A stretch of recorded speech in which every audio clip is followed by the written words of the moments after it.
진짜 보석일수록 모조품이 많습니다. 또 명품일수록 짝퉁이 많습니다.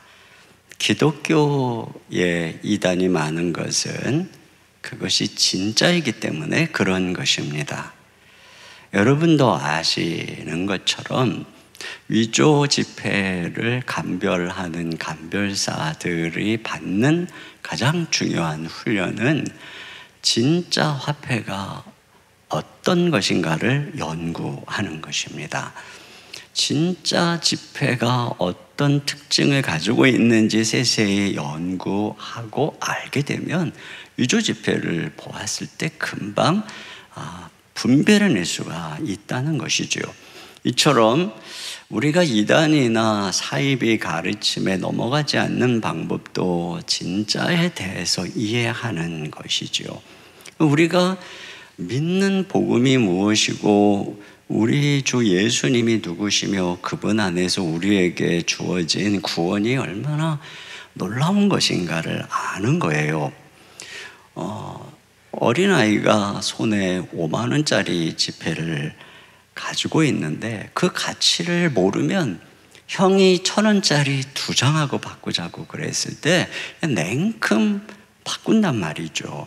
이처럼 그리스도인들이 이단에게 넘어가는 이유는 그들이 받은 구원의 진정한 가치를 알지 못하기 때문에 그런 것입니다. 그래서 오늘 본문에도 사도가 주의를 당부하고 있어요. 여기 8절 말씀 같이 읽어봅니다. 시작. 누가 철학과 헛된 속임수로 너희를 사로잡을까 주의하라. 네, 여기 보니까 그들의 방법이 뭐라고 나왔냐면 철학과 헛된 속임수라고 되어 있어요. 여기 철학은 오늘날 같은 학문으로서의 철학, 그래서 철학과 가지 마라 그런 적용하라는 말씀이 아니고 당시에는 여러 종교들과 또 그에 따르는 분파들을 그 문서들을 보면 이게 철학이라고 이야기를 했어요. 미신과 신화도 철학이라고 얘기를 했고 보통 전보는집 어떤 경우 보면 철학관 이렇게 쓰여진 것들을 보셨을 것입니다. 그러니까 나름 우주의 원리, 인생의 이치 같은 것들을 나름의 어떤 이야기들을 꾸며서 종교적인 사상들을 말하는 것, 이런 것들을 통칭해서 철학이라고 할 수가 있어요. 근데 이런 것이 헛된 속임수라는 거예요. 헛된 속임수. 예를 들어서 인생은 쉼없이 윤회하면서 억만건념 검년을 지나면서 죄를 씻어야 된다. 이런 윤회 또는 모든 병은 다 귀신이 일으키는 것이라는 그런 생각, 다 헛된 속임수라는 것입니다.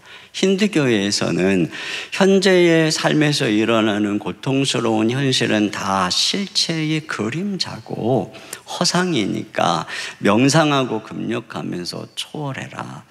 그러나 실제로 사랑하는 가족이 죽고 성폭행 당하고 하는 끔찍한 삶은 현실입니다. 근데 이런 고난의 문제를 현실 도피적으로 바라보는 궤변에 불과한 것이에요.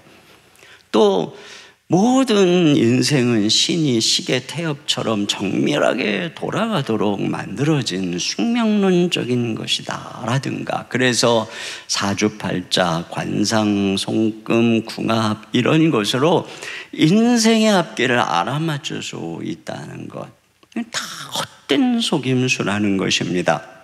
금욕하고 돌을 닦아서 신의 경지에 이를 수 있다든지, 하나님에게 이르려면 천사들의 신비한 도움과 중재가 필요하다든지, 인간의 노력으로 율법을 지켜서 선하게 살아 하나님에게 이를 수 있다라는 이야기에 이르기까지 다 속임수의 헛된 철학이라고 막 통칭하고 있는 것이에요. 자, 이것들의 본질을 뭐라고 얘기하냐면은 사람의 전통과 세상의 초등학문을 따르며 이렇게 얘기하고 있어요. 하나님의 계시로 주신 말씀이 아니라 사람들이 만들어낸 이야기의 전통에 불과한 것이고 세상의 초등학문을 따른 것이다. 여기 초등학문이라고 번역된 이 스토이케온이라고 하는 단어는 이 알파벳의 ABC와 같은 그런 초보적인 지식이나 원리를 일컫는 것으로서 이 지금 말씀드렸던 소위 이런 헛된 철학이라고 하는 것들을 그리스도의 복음에 비유하면 아주 유치한 초보적 지식에 불과하다는 거예요. 뭐 대단해 보이고 고상해 보이고 깊어 보이고 뭐 신비로워 보이는데 실제로는 거기에 죄를 이기고 하나님께 나아가는 구원의 길이 없다는 것입니다. 이것은 마치 누군가가 초등학교에서 수십 년 동안 머물면서 초등학교 교과서를 다 통달했다고 말하는 것 같아요. 그런데 그래봐야 대입 수능을 치면 아마 꼴찌할 겁니다. 왜요? 중등과정도 고등과정도 공부를 안 했으니까. 이처럼 이런 모든 것들은 죄를 이기고 구원에 이르게 하는 지식이 없는 아주 초보적인 초등학문에 불과한 것이라는 말씀입니다. 그들의 목적이 뭐냐면 그리스도를 따름이 아니니라 이렇게 되어 있어요. 그들을 따라갈 때 가장 큰 문제가 뭐냐? 그들에게 사로잡히면 그리스도를 따르지 못하게 된다는 것입니다. 그들의 이야기를 쫓다 보면 그리스도에게서 자꾸 멀어지는 거예요. 마치 부모에게서 아이를 유기하는 납치범이 좋은 곳으로 유혹하는데 점점 부모에게서 멀어지는 것과 같은 이치인 것입니다. 그러므로 이단 사이비를 분별하는 분별식이 여기에 있어요. 아무리 가르침이 좋아 보이고 그럴듯해 보이고 선해 보이고 틀린 말 하나도 없는 것 같은데 자꾸 그에게 빠져들다 보니 이상하게 그리스도에게서 멀어진다, 이상하게 교회에서 멀어진다, 이상하게 그리스도를 향한 믿음과 사랑이 식어진다. 이것은 그가 잘못 가르치고 있다는 거예요. 그리스도를 이용해서 자신이나 자신의 이념이나 자신의 단체로 이끌어 갈 뿐이지 우리를 돕는 자가 아니라 그리스도에게서 떼어내는 자라는 것입니다. 그러면 신자가 그리스도 안에서 경험하는 것은 무엇입니까? 신자는 그리스도 안에서 이미 충만해졌다는 것이에요. 자, 오늘 먼저 바울은 그리스도를 소개하고 있습니다. 9절 상반절에 그 안에는 신성의 모든 충만이 육체로 거하시고, 그러니까 이 땅에 육체로 사람으로 오신 예수님 안에는 신성의 모든 충만이 거하고 계신다. 즉 그분은 완전한 하나님이시다. 이 말씀을 하고 있는 거예요. 자, 이 신성, 하나님이라고 하는 존재의 특성은 스스로 존재하며 아무것도 부족함이 없는 존재로서 모든 존재를 가능케 하시는 분, 이것이 바로 충만이고 이것이 신성의 특징인 것입니다. 그래서 예수님은 이 골로새서 1장에서 천지 만물을 창조하신 근원, 모든 만물의 근원임을 말씀하고 있어요. 그분으로 말미암아 모든 복, 아름다운 생명, 영광이 말미암는 근원이라고 하는 것입니다. 그래서 사도 요한은 이 예수님에 대해서 이렇게 말씀했어요. 요한복음 1장 14절입니다. 시작. 말씀이 육신이 되어 우리 가운데 거하심에 우리가 그의 영광을 보니 아버지의 독생자의 영광이요 은혜와 진리가 충만하더라. 네, 바로 이와 같은 신성, 영광, 충만, 예수님이 그런 분이라는 거예요. 그러면 우리 그리스도인은 누구냐? 예수 그리스도를 따르는 우리에게는 무슨 일이 일어났느냐? 여기 10절에 보니까 너희도 그 안에서 충만하여졌으니 이렇게 말하고 있어요. 우리가 그분 안에서, 그래서 요한복음 1장 16절에도 우리가 다 그의 충만한 데서 받으니, 여러분, 우리가 예수님을 믿을 때에 그 하나님이신 예수님으로부터 충만한 데서 받았어요. 그래서 우리가 어떻게 됐느냐, 이미 충만하여졌으니, 과거형이에요. 이미 충만해졌다는 것입니다.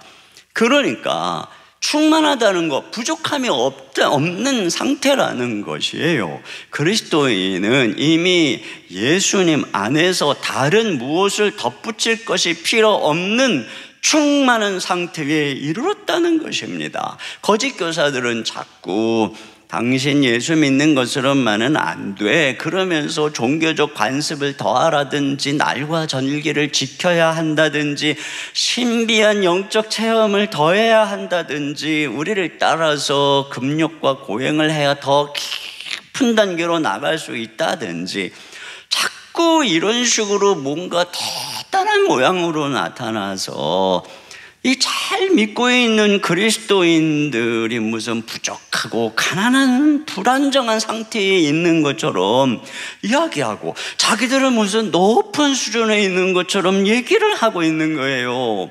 이미 신자들의 손에 다이아몬드가 들려져 있는데 마치 네가 들고 있는 거는 유리구슬이야, 이렇게 속이면서 우리로 하여금 그걸 빼앗기도록, 그 구원에서 멀어지도록 속이고 있다는 것입니다. 바울이 뭐라고 그러는 거예요? 우리 주 예수 그리스도는 완전한 하나님으로서 너희는 이미 그로부터 충만함을 받았다, 완전하고 영광스러운 구원, 그 지위에 이르렀다, 그 말씀을 하고 있는 것입니다. 그러면 어떻게 이런 충만을 받았는가 하는 것을 이야기하고 있어요. 이 골로새 교인에 많이 들어와서 그들을 혼잡게 하는 주장 중에 하나가 뭐냐면, 너희가 예수를 믿었어도 그 뿌리가 저 이스라엘 나라 유대교다, 그러므로 예수를 믿는다는 것은 이방인들이 다 유대교에 들어오는 관문이 된다는 것이고, 너희가 예수를 알게 되었으니 이제 유대인들처럼 할례를 받고 율법을 지키고 그래야 너희들도 우리 유대인처럼 하나님 백성이 될 수 있는 거야, 이런 식으로 이야기를 했어요. 그러니까 바울이 그들이 주장하고 있는 할례와 예수님이 베풀어 주시는 그리스도의 진정한 할례를 비교해서 말을 하고 있습니다. 자, 그것이 11절 말씀인데 같이 한번 읽어보겠습니다. 시작. 또 그 안에서 너희가 손으로 하지 아니한 할례를 받았으니 곧 육의 몸을 벗는 것이요 그리스도의 할례니라. 네, 그들의 할례는 손으로 하는 할례로서 남성의 표피 일부를 잘라내는 것으로서, 이것은 자기들이 육신의 죄에서 구별된 거룩한 백성이라는 것을 상징하는 의식입니다. 그러나 이런 할례 받는 의식을 행했다고 해서 그들이 거룩해지고 죄에서 벗어난 건 아니기 때문에 많은 선지자들이 이스라엘 백성들을 향해서 너희가 마음의 할례를 받아야 된다라고 말씀했던 것입니다. 그런데 그리스도가 베푸시는 할례는 그들의 할례처럼 몸에서 표피 일부를 잘라내는 상징적인 것이 아니라, 여기 뭐라 그래요? 육의 몸을 벗는 것이다. 이 육의 몸은 바로 육신, 죄된 본성인 옛사람을 말하는 것입니다.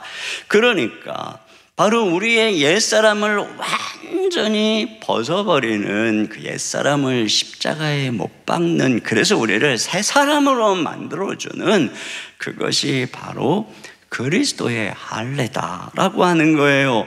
그러면서 우리가 예수님을 믿을 때 그리스도의 할례, 즉 세례를 받은 것이라고 말씀하고 있는데요. 여러분, 이 세례, 우리가 예수님을 믿을 때 받는 세례 의식은 우리가 예수님을 믿을 때 실제로 성령으로 말미암아 어떤 일이 우리에게 일어났는가를 그대로 표현해 주는 거예요. 우리는 약식으로 물 세례를 베풀지만 원래 예수님께서 또 세례 요한을 통해서 보여준 세례는 어떤 세례예요? 물속에 푹 담갔다가 그를 끌어올리는 세례로서, 예수 믿는 사람을 물속에 막 집어넣는다는 것은 당신의 죄된 모든 삶이 예수님과 함께 죽었소 라고 말하는 것이고, 그 사람을 물속에서 쫙 일으키는 것은 이제 당신은 죽음에서 부활한 예수님과 함께 새 생명으로 탄생했소 라고 하는 거예요.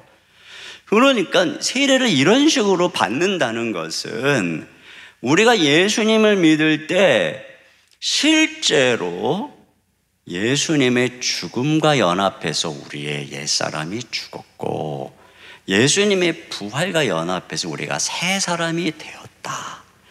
우리는 거듭났다. 이 말씀을 하고 있는 거예요. 그게 바로 12절입니다. 12절을 다 같이 읽습니다. 시작. 너희가 세례로 그리스도와 함께 장사되고 또 죽은 자들 가운데서 그를 일으키신 하나님의 역사를 믿음으로 말미암아 그 안에서 함께 일으키심을 받았느니라. 네, 이게 바로 그리스도의 할례라고 하는 것이죠. 그리스도께서는 무슨 의식 이런 게 아니라 우리의 존재 자체를 죄인에서 새 사람으로 변화시켜 주셨다.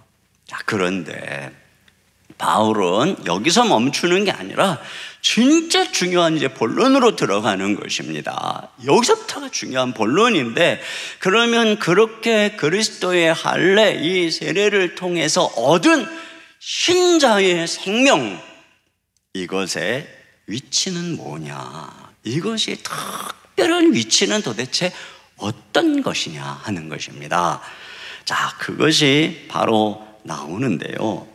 첫째는 신자는 죽음을 이긴 존재가 되었다는 것입니다. 13절을 다 같이 읽습니다. 시작. 또 범죄와 육체의 무할례로 죽었던 너희를 하나님이 그와 함께 살리시고. 네, 범죄와 무할례 이방인으로서 그들은 죽었다. 이것은 영적으로 하나님에게서 떠났다. 이거예요. 에베소서 2장 1절에도 이방인들에 대해서 그는 허물과 죄로 죽었던 너희를 살리셨도다. 그러니까 인간은 이 세상에 육체로 탄생하지만 영적으로는 죽은 상태로 태어나는 것입니다. 다시 말하면 죄로 말미암아 근원이신 하나님에게서 끊어진 상태로 태어나는 거예요. 그러니까 식물로 하면은 뿌리에서 잘려진 존재로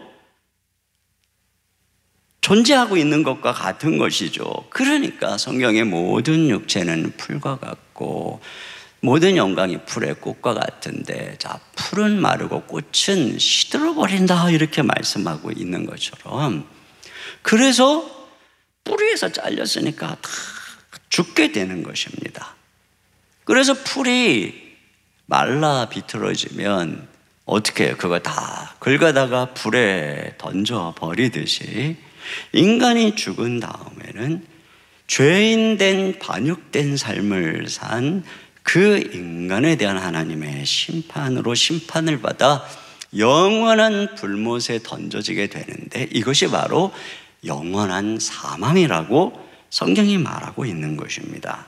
그러니까 영적으로 죽어 있는 인간은 결국 육체적으로 죽고 그 다음에 영원히 죽게 된다. 이런 삼중 죽음에 처하는 것이에요. 그런데 예수 믿는 우리에게 어떤 일이 일어났느냐 하면, 그리스도께서 그런 우리를 어떻게 했대요? 살리셨도다. 이렇게 말하는 거예요. 그게 무슨 뜻이죠? 영적인 생명을 얻은 것입니다. 하나님과 끊어진 끈이 연결된 거예요. 다시 우리 인생의 근원이신 하나님께 뿌리 내리게 되었다는 것입니다. 이것이 바로 거듭나는 거예요. 영적인 생명을 얻는 것입니다.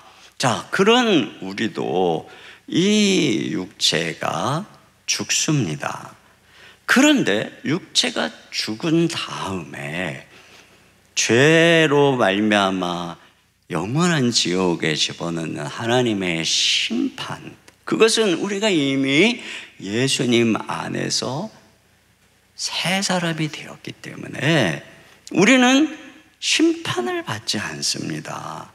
이미 우리는 하나님의 자녀가 되었기 때문에 영원히 하나님께로, 영원하신 하나님께로 가는 것입니다.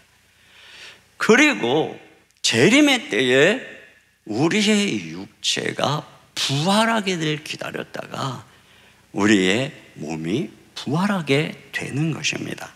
그러므로 신자에게는 육체의 죽음도 죽음이 아니라 부활을 위해서 이 몸을 거룩하게 그리스도의 도구로 사용하다가 심는 도구가 되는 것이고, 그 죽음이란 곧 부활을 기다리는 잠을 자는 것이라고 성경이 말하고 있는 것입니다.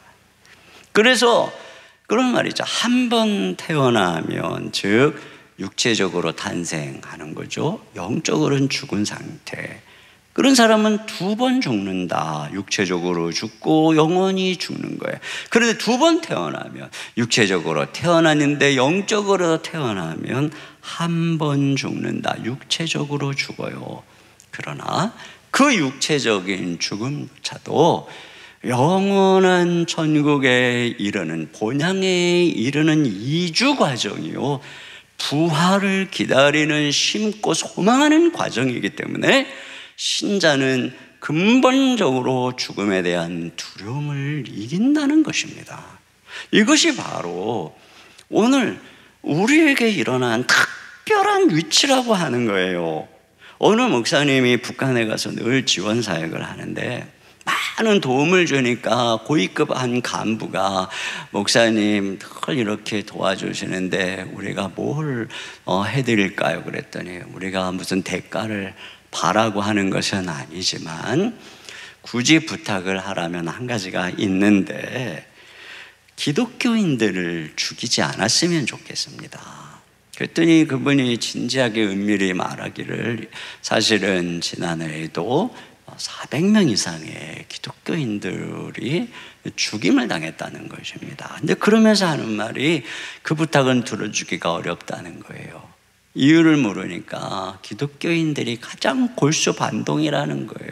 그게 무슨 말이냐 하니까 자기 공산 당원들은 죽음을 두려워하는데 기독교인들은 죽음을 두려워하지 않더라는 것입니다. 어떤 죽임을 모면했던 한 사람을 만났었는데 그 사람이 차라리 자기가 그때 죽었더라면 하면서 그 죽음을 오히려 소망하고 있는 것을 보면서 깜짝 놀랐다는 것이죠. 그러므로 그 기독교인들을 놔두면 자기네들이 감당할 수가 없다는 거예요. 이런 식으로 얘기를 하더라는 것입니다. 여러분, 이것이 바로 신자들의 상태입니다. 하늘의 소망, 쌓아둔 소망이 우리를 기다리고 있는, 그래서 죽음을 두려워하지 않고 이 땅을 살아가는 존재가 되었다는 것이에요.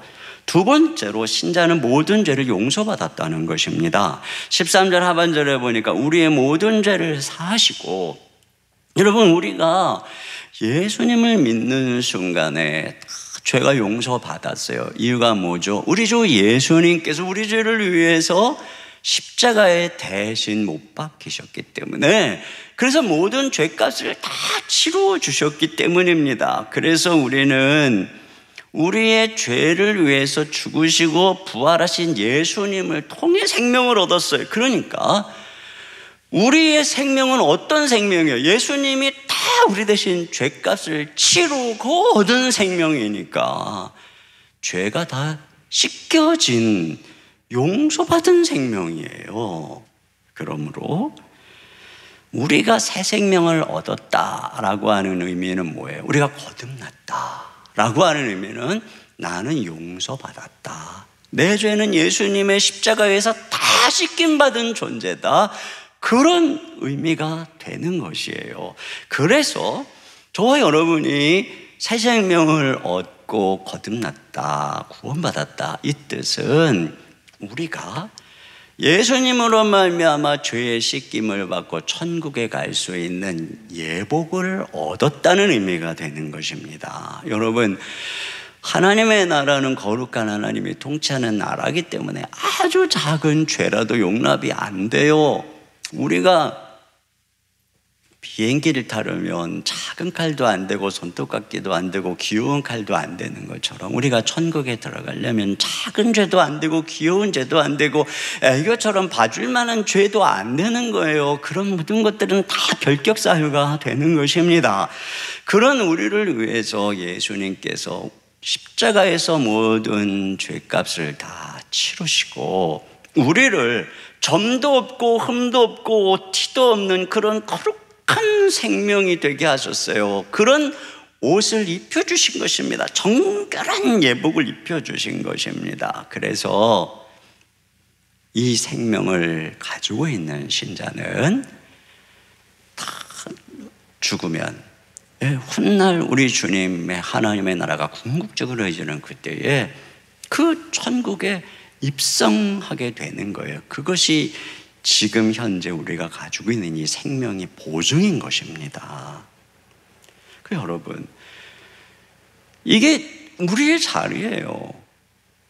그러니까 누군가가 무슨 죄 용서의 비결이 어떻고 저떻고 죄 용서 받으려면은 억만겁을 윤회를 해야 되고 천국에 가려면 여기서 착한 일과 또 죄를 이렇게 저울질을 해가지고 착한 일이 더 많아야 된다는 이런 것들이 다 헛된 속임수일 뿐이고 우리가 정결케 되어서 천국에 입성하는 예복은 오직 우리 주 예수님만, 십자가에서 죽으신 예수님만이 주실 수 있다는 것입니다. 그 다음에 세 번째는 뭐냐면 신자는 다시 정죄함을 받지 않는다는 거예요. 14절 같이 읽어보겠습니다. 시작. 우리를 거스르고 불리하게 하는 법조문으로 쓴 증서를 지우시고 제하여 버리사 십자가에 못 박으시고. 네, 여기 보면 정죄하는 법조문을 지워버리셨어요. 제해버리셨어요. 십자가에 못 박아버리셨다는 것입니다. 여러분, 이 법이 있어야, 법조문이 있어야 검사가 죄를 지은 사람을 붙잡아서 기소해서 가둘 수가 있어요. 그런데 이 법조문이 없으면 정죄할 수가 없는 거예요. 그런데 예수님께서는 십자가에서 우리 그리스도인들을 정죄하는 율법을 제거해 버리셨다는 것입니다. 어떻게 제거했을까요? 예수님이 먼저 율법이 정죄하는 최고의 형을 받으셨어요. 우리를 위해서. 그렇기 때문에 십자가에서 우리 죄 대신에 죽은 예수님 안에서 율법은 우리를 더 이상 심판할 수가 없게 된 거예요. 또 예수님은 이 땅에 계시면서 율법을 완전하게 순종하셨어요. 성취하셨어요. 그렇기 때문에 예수님의 생명을 얻은 우리는 예수님 안에서 의롭다함을 받은 것입니다. 모든 율법을 다 성취한 존재로서 하나님 앞에 받아들여진 것입니다. 그런 우리에게 율법이 무슨 의미가 있어요? 할 게 아무것도 없어요. 그렇기 때문에 그리스도인에게 율법은 종이 조각이 되어버렸어요. 아무것도 할 수가 없는 휴지 조각이 되어버렸어요. 못 박아버리는 것입니다. 그러므로 이 말은 무슨 뜻이냐? 그리스도인은 더 이상 정죄함을 받지 않는다는 것입니다. 물론 우리가 육체를 입고 있는 동안에 연약해서 죄를 짓지만 그럼에도 불구하고 정죄받지 않는다는 것입니다. 여러분, 돈이 구겨져도 뭐가 묻어도 가치가 전혀 변함이 없는 것처럼 우리는 죄를 지어도 여전히 의인인 것입니다. 이것이 우리의 신분입니다. 다만 하나님께서는 우리가 그 신분에 맞게 거룩해지기를 원하시는 거예요. 그래서 우리가 죄를 지으면 우리가 우리 신분에 걸맞지 않게 행동한 것을 자각하고 이것을 통해 우리에게 놀라운 구원을 주신 하나님 마음을 아프게 한 것을 회개하면서 주님 앞에 우리의 죄를 자백하고 회개하고 돌이키기를 원하시는 것이죠. 그래서 그러한 자백 회개 속에서 우리는 점점 깨끗한 주님의 자녀로 변화되어 가는 것입니다. 여러분, 우리가 하나님께 죄를 자백하는 이유는 그 죄를 지어서 죄인이 되었기 때문이 아닌 것입니다. 하나님께 앞에서 죄로 말미암아 정죄받지 않기 때문에 자백할 수 있는 것입니다. 여러분, 어떤 사람이 죄를 짓고 검사에게 가서 자백을 하면 그 자백이 증거가 되어 정죄받고 감옥에 들어가서 죄값을 다 치러야 나옵니다. 그래서 사람들은 절대로 붙잡혀도 자백하지 않고 묵비권을 행사하고 변호사를 선임해가지고 그를 통해서 모든 교묘하게 말을 꾸며서 피해 나가려고 하는 것입니다. 자백이라고 하는 것은 말이에요, 어느 때만 가능하냐면 첫째로는 이 법조문이 없는 경우에, 예를 들어서 제가 너무 욕심이 많은 사람입니다, 뭐 이런 것을 규정하는 법조문이 없으니까 뭐 그런 거 자백해도 뭐 문제가 없어요. 또는 상대가 법조문을 찢어버렸을 때, 그렇죠, 그래서 상대가 내 모든 빚을 탕감하고 법조문을 찢어버린 그 사람 앞에서는 우리가 우리의 이 모든 빚진 것과 잘못을 고백해도 문제가 되지 않는 것입니다. 여러분, 이처럼 하나님께서는 이와 같이 했다는 거예요. 예를 들어서 자녀가 집안에서 뭐 소중한 물건을 깬다거나 아빠의 차에 기스를 낸다거나 그러면 그러면 그 아이가 아빠에게 자백하죠. 실토하죠. 용서를 구하죠. 그러면 아빠는 엄히 훈계하면서 다시는 그런 행동을 하지 못하도록 단단히 이르지만 그 아이에게 물어내라고, 그 대가를 치르라고 요구하지 않습니다. 재물 손괴죄로 아이를 경찰에 고소하지 않습니다. 왜냐하면 아버지의 사랑은 이미 자기 자식의 잘못을 고하는 법조문을 다 찢어버렸기 때문에, 가정은 그러한 법조문으로 운영되는 것이 아니기 때문에, 그런 규칙으로 운영되는 것이 아니기 때문에, 사랑과 용서와 은혜로 운영되는 것이기 때문에, 그래서 아이들이 가정에서 부모 아래서 아무리 잘못을 해도 애들은 죄인이 되지 않아요. 예전에 우리 아이들이 어렸을 때 하도 싸워서 제가 너네 오늘부터 하루 종일 안 싸우면 이 새아이에게 아빠가 10,000원씩 준다. 근데 그 당시에 그 10,000원 큰 돈이거든요. 애들한테 그 엄청난 상금을 걸었어요. 10,000원씩 준다. 근데 아이들은 그 상금을 지금까지 못 받았어요. 한 번도 받은 일이 없어요. 그러니까 애들은 계속 싸우고 계속 죄를 지었고 매일 죄를 지었고 그렇게 컸어요. 그렇게 키운 아이들, 걔네들을 법조문으로 정죄하면 엄청나게 수많은 전가가 있는 죄인의 괴수들이죠. 그러나 여러분, 그런 자녀를 키우신 부모님들, 그 아이들이 죄인으로 여겨지십니까? 아니에요. 얼마나 사랑스럽고 얼마나 기쁘고 얼마나 귀여운 우리 아이들인가, 이 생각밖에 없어요. 그러니까 이처럼 말이에요, 그리스도는 십자가로 우리를 정죄하는 모든 법조문을 다 찢어버렸어요. 못 박아버렸어요. 그래서 우리가 수많은 죄를 짓지만 우리는 정죄받지 않아요. 그리고 그러기 때문에 우리는 날마다 우리의 잘못을 자백하고 회개하고 그리고 다시 돌이켜서 다시 일어나서 또 걸어가면서 성숙해 가는 거예요. 그러니까 우리로 하여금 다시 일어나지 못하게 할 죄는 없어요. 우리가 얻은 생명은 이렇게 무엇으로도 더럽히지 않는 엄청난 생명을 얻은 것이죠. 그러니까 예수님 안에서 용서받지 못할 죄가 없고 다시 시작하지 못할 죄는 아무것도 없는 것입니다.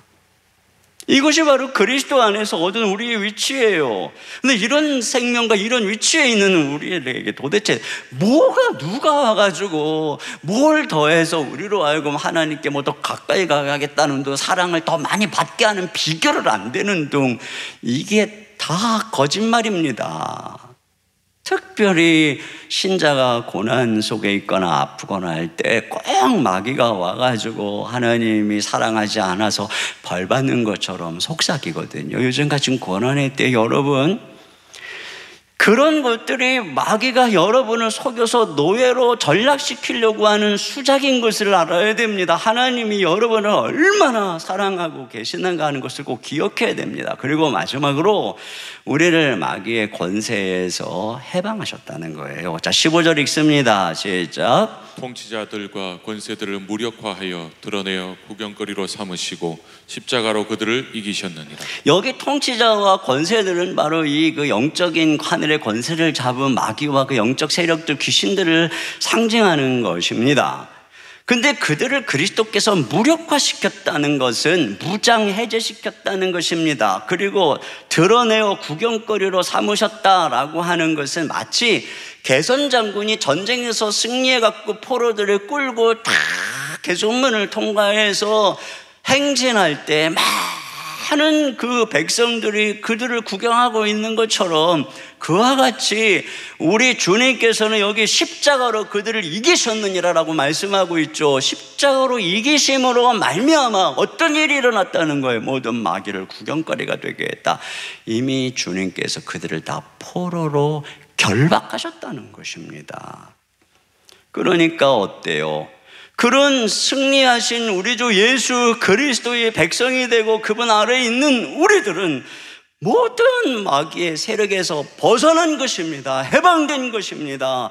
그리스도 밖에 있을 때 그들의 상태는 어땠다고 성경이 말합니까? 에베소서 2장 2절입니다. 시작.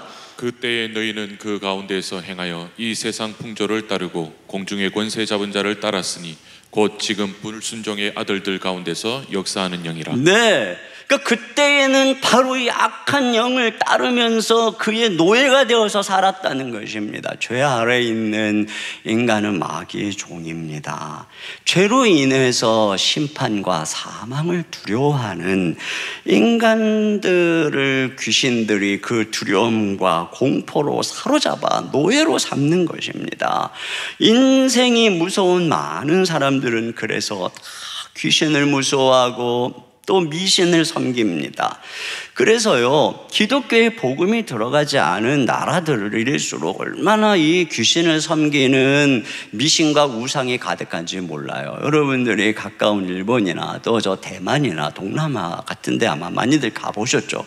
가서 보면 전부 집집마다 집안마다 또는 뭐 거리마다 그런 귀신들을 섬기는 것들로 가득 차 있어요. 우리나라도 수십 년 전만 해도 뭐 신주 딴지라고 하는 것들이 집집마다 있었고, 지금도 부적을 갖고 다니는 사람들이 얼마나 많아요. 왜 부적을 갖고 다닙니까? 귀신이 무서워서 그런 거예요.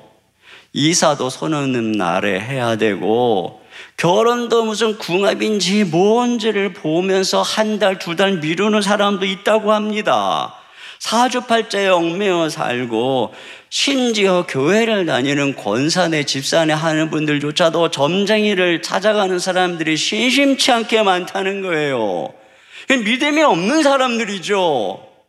사업장에도 돼지머리에 고사 지내고 우주선을 발사해도 돼지머리에 빌고 배를 진수할 때는 뭐 금도끼로 뭐 찍어야 된다라고, 그래야 뭐 부정이 안 탄다고, 그렇게 전부 모든 사람들을 보세요. 전부 귀신의 노예가 돼서 무서워서 살아가고 있는 것입니다.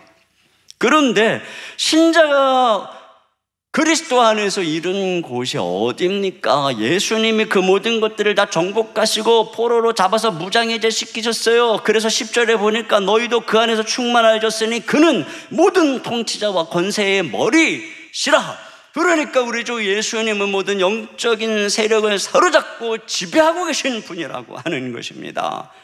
귀신은 물론이고 천사까지도. 그래서 하나님의 자녀인 우리를 악한 영의 세력이 귀신이 만질 수 없는 것입니다. 그리고 천사조차도 하나님의 자녀된 우리를 섬기라고 보내주신 것이라고 성경에 말하는 것이니까 우리의 위치를 예수님 안에서 하나님이 얼마나 높여주셨는지를 보게 되는 거예요. 그러니까 우리가 귀신을 무수할 필요가 없어요. 귀신을 달래려고 무당을 찾아가서 구슬할 이유가 없어요.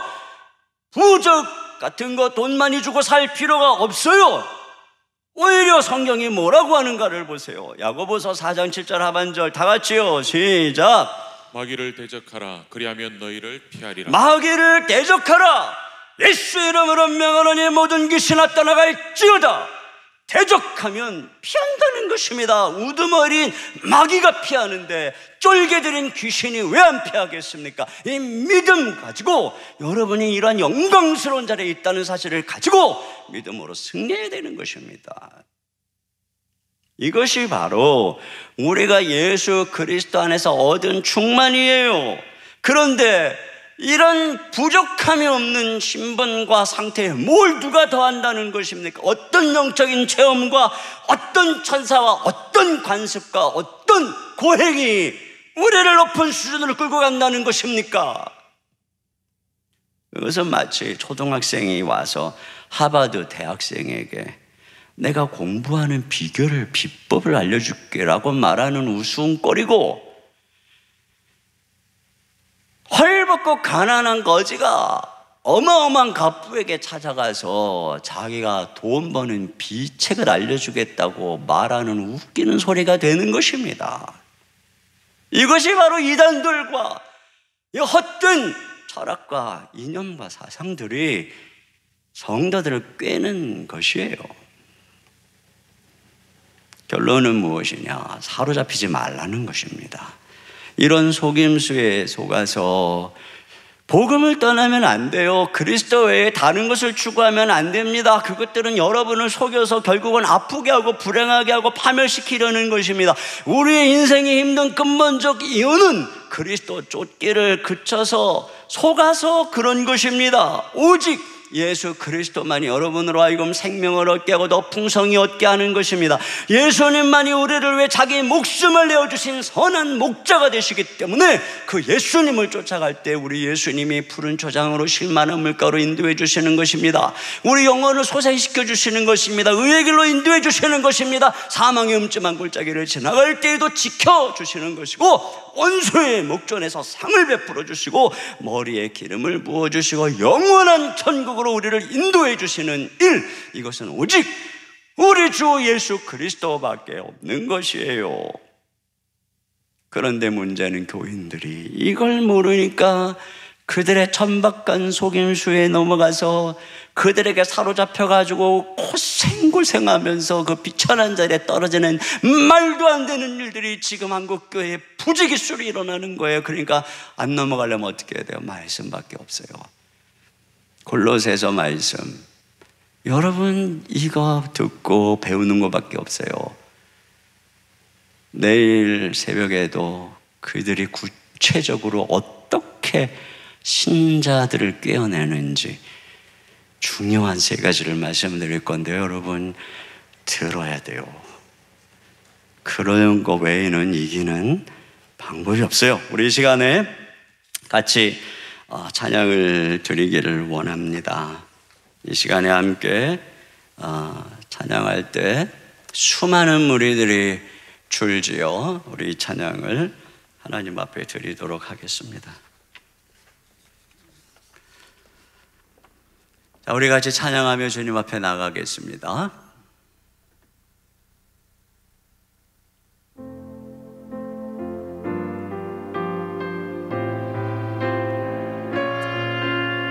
우리가 주님 앞에 나아갈 때 주님이 모든 권세 가지셨기 때문에 우리를 정말 생명으로 인도하시는 거예요. 찬양하며 나가겠습니다. 수많은 무리들 줄지어 그분을 보기 위해 따르네. 평범한 목수이신 그분 앞에 모든 무릎이 꿇어 경배하네. 그럴 때 어떤 일이 일어납니까? 모든 문제들 하나하나 죽음까지도 힘을 잃고 생명의 근원 대신 예수 이름 앞에 모든 권세들 굴복하네. 예수 이름 높이세. 예수 이름 높이세.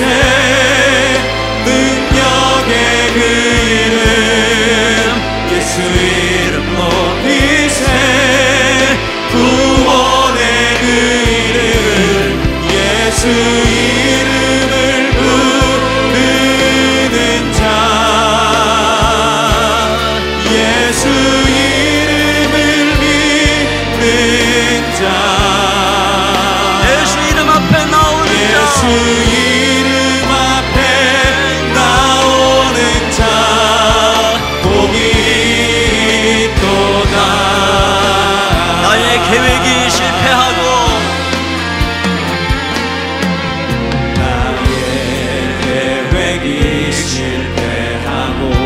나의 소망이 끊어질 때 나의 소망이 끊어질 때 삶의 주관자 되신 그분 앞에 주관자 되신 그분 앞에 나의 무릎을 꿇어 경배하네.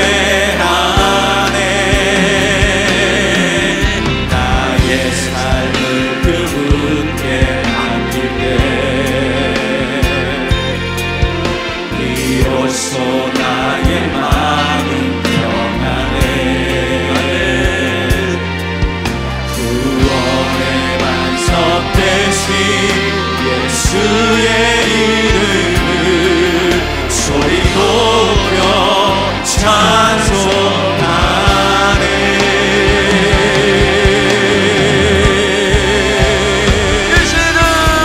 예수 이름 높이세.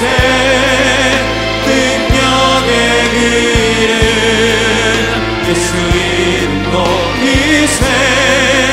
구원의 그 이름 예수 이름을 부르는 자 예수 이름을 믿는 자 예수 이름 앞에 나오는 자 복이 있도다. 우리 시간에 함께 기도하며 나가겠습니다. 이 시간 기도 제목을 읽어드리겠습니다. 우리를 그리스도에게서 멀어지게 하는 모든 철학과 헛된 속임수가 우리를 사로잡지 못하도록 깨우게 달라고 기도합시다. 그리스도의 할례를 받고 주님과 연합하여 존재 자체가 새 사람으로 변화된 우리는 죽음을 이긴 영생을 소유하고 있음을 기억하게 해달라고, 신자는 모든 죄를 용서받아 다시는 율법의 정죄를 받지 않는 의인된 신분됨을 기억함으로 마귀의 속삭임에서 벗어나 하나님께 돌이키는 거룩한 자녀가 되게 해달라고, 우리를 마귀의 권세에서 해방시키신 예수 그리스도 안에서 날마다 마귀를 대적하며 그리스도를 따라감으로 더 풍성한 생명의 역사를 날마다 누리게 해달라고, 이 시간에 우리 다 같이 한 목소리로 기도하며 나가겠습니다. 하나님 아버지,